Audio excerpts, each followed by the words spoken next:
Hi, everyone. Vika and I don't normally do this together, so this is kind of a special opportunity, and you know, it's exciting to do this. But good afternoon. As was mentioned, we're both co-founders of Hyperallergic. I'm the editor in chief, Rog Vartanian. And my name is Vikan Giakan. I'm the publisher of Hyperallergic. So last month we celebrated our 9th anniversary, and from day one, it was part of our mission to be a forum for serious, playful, and radical perspectives on art in the world today. Since we started, Hyperallergic has published over 600 writers and paid out close to $1 million in freelance writer fees, and about twice that amount to staff writers and editors, which is something we're very proud of, as it's partly the reason why we created Hyperallergic, to support people and pay them for their work, even if it was nominal at first. Today we employ 9 full-time staff members, a number of part-timers, a weekend editorial collective, and roughly 100 freelance contributors from all over the world. This year, for the first time, we have a full-time editor in Los Angeles, Elisa Wook Almino, who's raising our profile and coverage in the region. So that's something we're proud of because Hyperallergic from the beginning wanted to be broad and inclusive. And we really pride ourselves in also maintaining our independence, strong opinions, and love of art. So when we started Hyperallergic, we were really ambitious, and we have been growing our audience since then to be about 1 million readers a month. And in some good news, last month we had our biggest month ever. We reached 1.5 million readers.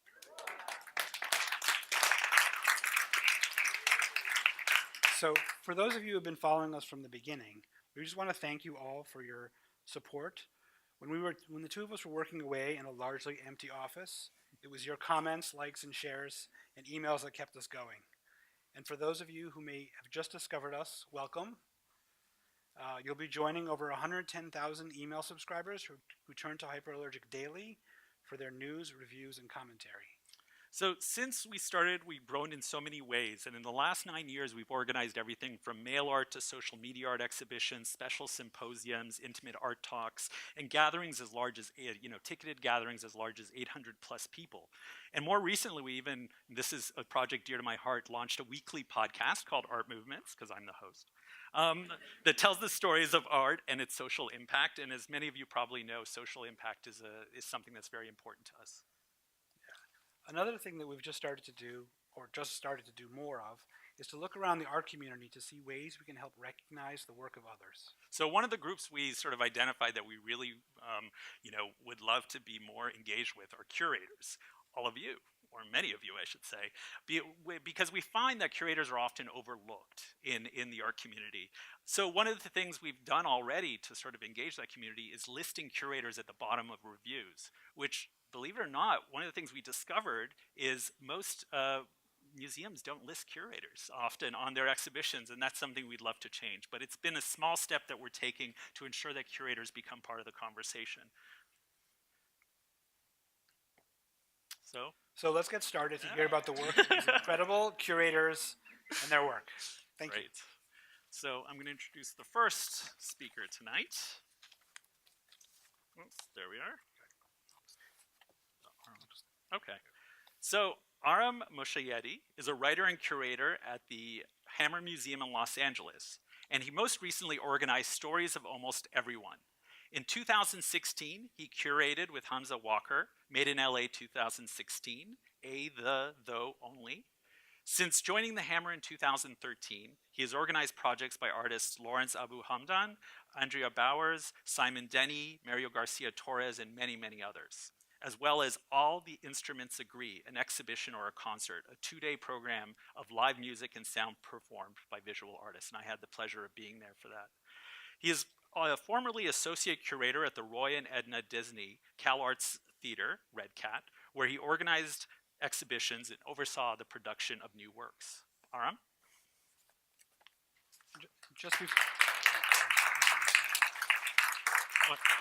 just want to add, before we get started, if you need to access Slido to ask questions, please use the new museum Wi-Fi.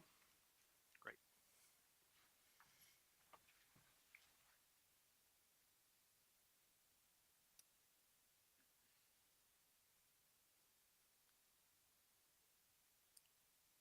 Thank you for that kind. I feel like I could use another microphone. Um, this is a, a day of many firsts for me. One is the headset, and the other is a TED style talk. I have a difficult time speaking an Aram talk or Aram talk, but TED talk is new to me. But I wanted to talk about a couple of things, really. And I was asked to speak on the topic of engaging the viewer. And I think it's appropriate for this context, which I'm very grateful to be a part of among so many esteemed curators and in the context of so many groundbreaking exhibitions that have been supported by the Tremaine Foundation. And it's well known that curators, engage with viewers in many different ways. They're known as being kind of intermediary or mediator between art and artists on the one hand, and a supposed viewer or public or audience on the other. And with that in mind, I think some curators are better than others at doing what they can around this question. Some, maybe like myself, try to avoid it altogether, opting instead to serve the needs of artists above all else, and kind of putting that as the kind of primary mode of um, operating. And then maybe you think about audience or viewer after. I don't know.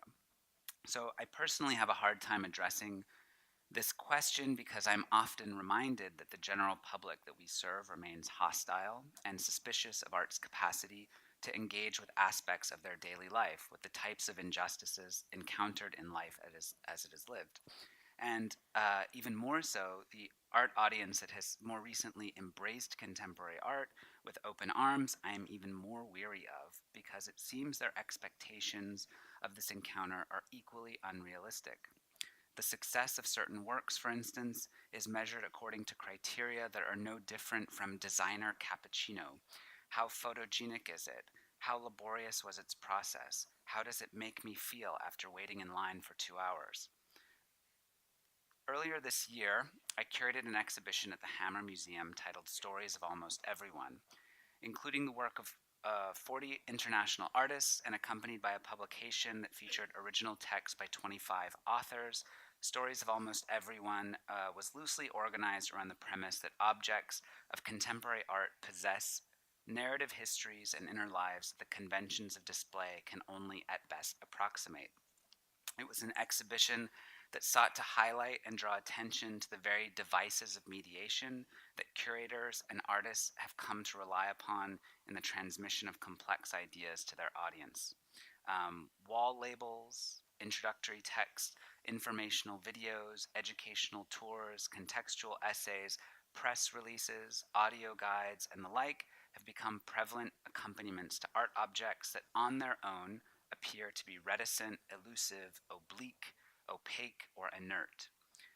In whatever their shape or form or ambition, art objects are mute, and it is because of this that artists, curators, and others, other facilitators of meaning, are so well equipped at speaking on their behalf. And the assembly of art works brought together for this occasion was perhaps frustratingly for many viewers about the nature of this encounter with text and context, prioritizing reading over looking, or at least it made the overt claim that reading is an essential part of our understanding of contemporary art or our engagement with it. And there are many ways that this happened. One was to write and craft all of the wall labels in a manner that addressed the objects in particular, devoid of their authorship or intentionality. We also worked with a fiction writer named Kanishk Thurur to produce a fictional audio guide that used certain works in the exhibition as props in the service of a narrative that would maybe provide something of a supplement, but not really give you the kind of contextual information that one might hope to glean from those contexts.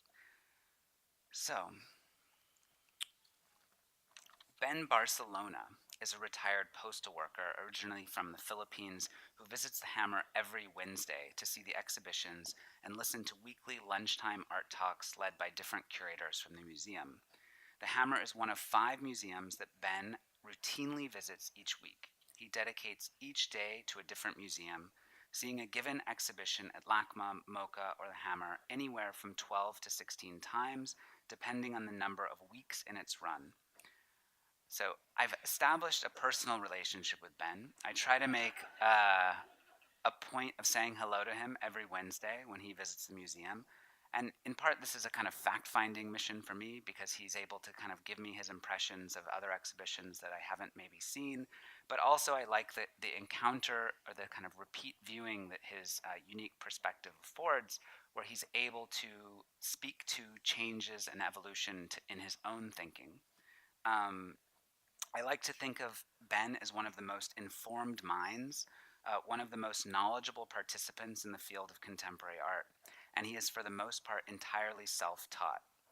So when Stories of Almost Everyone was about to open, I let Ben know that two of the artists included in the exhibition, Sion de Riet and Miljan Ruperto, were from the Philippines. And he was beside himself at this news. He took great pleasure in knowing that Filipino artists could not only exhibit in an institution that he held in such high regard, but that he would have the opportunity to engage with their works on a weekly basis, and that he would somehow be able to then reconnect to the country that he had left decades ago through their works. In particular, Ben was most taken by Sion de Riet's mahogany vanity that had been retrofitted by the artist to accommodate a kneeling altar, a work that we described in the wall label as evoking the colonial histories of the Philippines, from the religious residue of Spanish imperialism to the aesthetic preoccupations imparted by Hollywood movies. So, with that in mind, we asked Ben to take part in a short promotional video after the exhibition opened, not only to allow him to reflect on the ways in which de Riet's piece made a mark on him, but also in some ways to kind of honor his relationship to the hammer. Whenever you're ready. Okay, I'm ready. My name is Ben Barcelona. I am retired now. Basically, I have like 6 days of weekend. From Sunday to Friday, after going to the cathedral in Los Angeles, I go to museums. I come to Hammer Museum on Wednesday. When I see the work of Sian Direct, I was really impressed because of the deep-rooted history, which is colonization of the Philippines by Spain and United States of America. As I see it from the vanity, there is an American eagle on the top. And then the kneeling altar, which we got from Spain. There is a saying in the Philippines, the country is under 300 years of monastery and 20 years of Hollywood. With America, they look at the country as a market. They start by teaching kindergarten, and the teacher will say, A is for an apple. We don't have an apple. It's imported from the United States. We have tropical fruits, but these children crave to eat apple. In that sense, we kind of lose our identity. What Sian Direct was showing here is the American complexion that they prefer. However, the teaching of Roman Catholic is that you have to be happy with what God gave you, so you cannot alter your body. So they kneel to pray that they be forgiven. This artwork is a combination of the two. The colonization is really deep. I notice the direction now of contemporary art. The viewer has to be engaged rather than just be a consumer. They have to be like co-producer of the art. The more I learn about art, the less I know. So I keep working hard, searching. I love Ben. Seriously, can't say. So, for me, Ben is the ideal viewer. He's the viewer of my curatorial fantasies.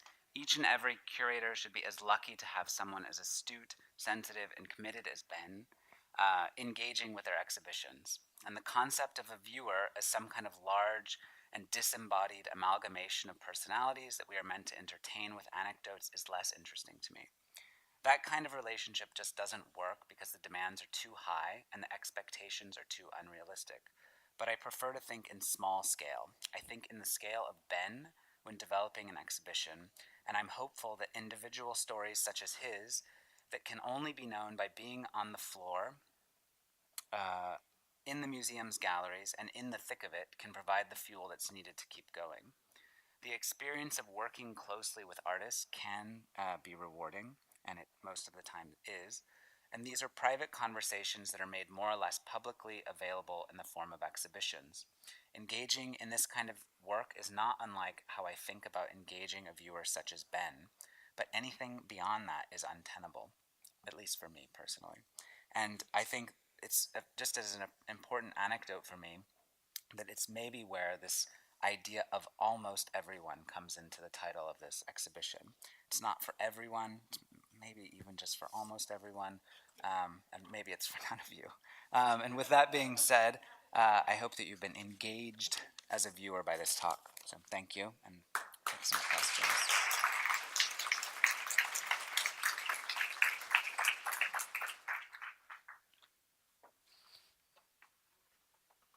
Great. Thanks, Aram. I have a question. One of the things that you started with, you talked about the hostility of some audiences to contemporary art. How would you characterize that, and how do you think about that in the process of what that would mean when you're putting together an exhibition? I mean, I personally don't, but I think that, we have to be aware of the fact of, once an exhibition is open to the public, that then we become a spokesperson for work. We become spokespeople for our own ideas that we then have to convey to a group of people who have varying degrees of knowledge around art. And in some ways, this can be really gratifying when you encounter someone with an open mind who's willing to kind of take the ride or maybe allow them to be exposed to new ideas. But I also find, for the most part, that there are, this kind of skepticism, and it's enduring. And I think it's nice to think that we're public institutions and that we're open to everyone. But the language is so often intimidating, and I think it's alienating to some. And because of that, there has been this apprehension when kind of coming at things. So, from the position of a curator, my sense is that already we're on a kind of like defensive, and this need not only to kind of make things legible to different audiences, but to make it accessible to them. And of course, it's something I try to do. I mean, I'm trying to do it as we speak, in a kind of, not to be too self-referential in a way, but trying to speak clearly. I don't know if I'm successful in that, but that, we're always having to navigate this. And I'm perfectly happy in trying to. But at the same time, you have to understand, like, it's very difficult to sometimes stand in front of a group of people speaking about a work in proximity to something that you've been working on for 2 years or more, or, however long, and then just have them say, why should I care, for instance, which has happened, Right. And that's the kind of form of criticism that you're getting in real time that is the most palpable in terms of like how you're, what you sleep with at night. Got it. I wanted to just follow up with that. And Ben seems like a very extraordinary viewer or audience. Did you see anything that came close to that in terms of the general audience and how they engaged with the work? And is that something that you noticed or were able to recognize? And if so, how would you like measure that, or do you even measure that? I don't know, because I think there's such a question around measuring things now, because especially everyone is entitled to an opinion online or in their kind of social media sphere where they can completely destroy something without ever having to necessarily defend their views. And so it's hard to think about measuring it in that way. For me, it was, there were 3 experiences in the course of this exhibition that have various degrees of this relationship. Ben being the one that represents the most kind of general enthusiast, maybe. Another was just getting a compliment from John Walsh, who was a founding director of the Getty, who said, as an avid museum wall label reader, I was immersed in your exhibition. I spent over 4 hours. And I thought, that's great. There's a lot to read. Yeah, there was. And so it's just, it's just trying to find those like little moments because, the idea that a challenging exhibition is for everyone is, I think, something of a kind of fallacy. And hopefully, from a position of curatorially speaking, that we're trying to kind of think through these problems in ways that are complex and difficult. And the issue of a thematic exhibition in general already runs the risk of being overly simplified in the way that maybe it's just as easy to organize an exhibition around the color blue. But of course, then we do it in ways that hopefully engage in certain kinds of histories that speak beyond that as a kind of simple relationship of similarity. When we were just talking earlier about this show, which I had the pleasure of seeing in LA, we were talking about the catalog, and I didn't realize there were all some independent pieces. And I'm wondering what you think of that relationship between the catalog and the online life and the video life in this case, and then the exhibition in a gallery, and how you sort of see them working together. They're all part of it. I mean, I think in the case of this exhibition, it was a way for me to navigate that kind of limiting idea of a thematic exhibition and instead trying to address a larger phenomenon in the field of contemporary art that had to do with description, which is even a kind of inherited idea from art history and how we like describe and put language to our experiences. And to that end, I take great pride in thinking about all of these other avenues that surround an exhibition as being intricately tied to it, whether or not it's inviting artists to maybe shape and contribute to what a press release looks like, or in the case of the exhibition that Hamza and I worked on together at the Hammer, which was the third iteration of Made in LA, which is a title inherited by that we're kind of tasked with using by the museum, that we then approached Aram Moshayedi, another Armenian, to craft the subtitle of the exhibition so that we could somehow engage with and navigate what we saw was a kind of very, large and broad kind of notion of a title, and then adding a bit of like nuance and subtlety to it by allowing him to kind of occupy that space. So in all, I think exhibitions can have this tendency or ability to inhabit all of these kinds of different distributive aspects of their life in a way that's hopefully lending something more meaningful to the physical experience as well. Totally. And what do you think? What is the difference in working at a university museum setting? Like in the Hammer, compared to other institutions. I mean, I don't know whether it's just because it's the Hammer. I mean, other university museums as well. I feel like there is a bigger interest in research, but does that feel that way at a curatorial level? Do you feel like that is part of the mission as a university museum? Yeah, I mean, I think that in everything that happens at the Hammer, we have a strong commitment to the population of students, which is very close to us. We're technically, though we're not on the physical campus of UCLA proper, we're separated by Westwood Village. We are still part of the campus of UCLA, and you feel that. I mean, all of our student educators are students. I guess it's self-evident. Instead of the typical kind of guard, and they're expected to be able to speak to the work as well. And I think it's an important part of that mission of the museum. And I guess there was one other thing with one of the other videos that you weren't showing. You were working with some well-known celebrities. And I'm just kind of curious how you think that, because there's been a lot of stuff in the art world talking about sort of bringing in a more, populist isn't the word, but it's sort of, opening it up to different kinds of audiences. And I'm wondering what that was like, and if that actually did help bring in people, or what that was. I'm not sure about the. I mean, it's hard to say the kind of effect of that in a kind of physical sense.